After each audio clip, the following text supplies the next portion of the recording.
for having me here. My name is Freddie America. Sorry for my attire. I was working.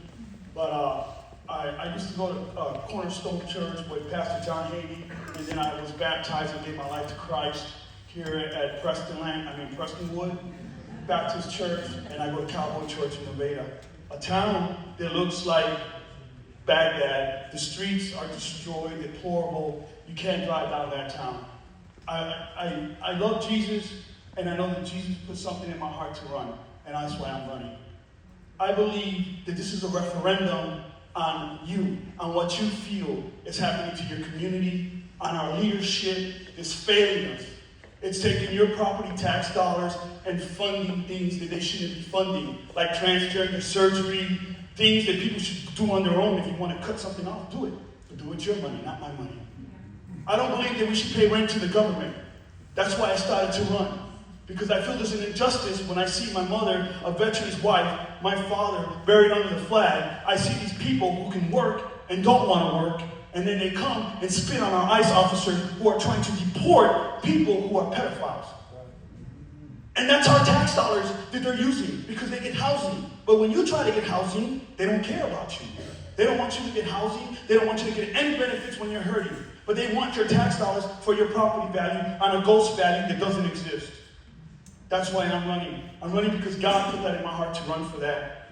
And I thank God that this is an extraordinary election because never have you seen so many primaries have 3 or more candidates running to dethrone the people who want to rule us instead of govern us. I want to go to Austin to fight for our towns, to fight for our sanctuary, our sanity. Thank you very much.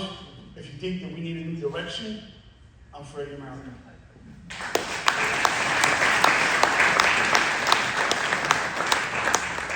Thank you, Freddie.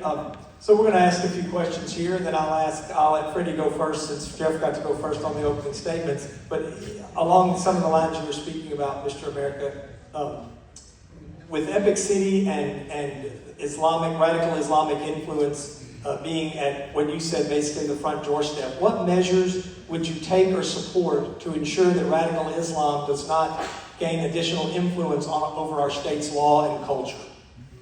Thank you, that's a good question. I want you to know that my neighbor is a Muslim. The only thing my neighbor tells me is, Freddie, will you help me get my goats? That's it. He doesn't come and impose his laws. I believe a lot of this stuff, it comes from the government and people trying to hype people up. But I want you to know the cause of the problem is A, B, C, and D, all of the above. They take your money and they bring people here from other countries that don't like our country. They hate our country. And these people are living off your benefits. They're living off food stamps. They're living off of your tax dollars, and they don't care about anything that you have to do because they hate America. So they come here and they want to impose their laws because they got nothing better to do because they don't get up in the morning and go to work. And that's where the cause is at. And that's what you have to ask yourself in this election. Are you happy in that situation that our leadership is taking us? You have to ask yourself that question.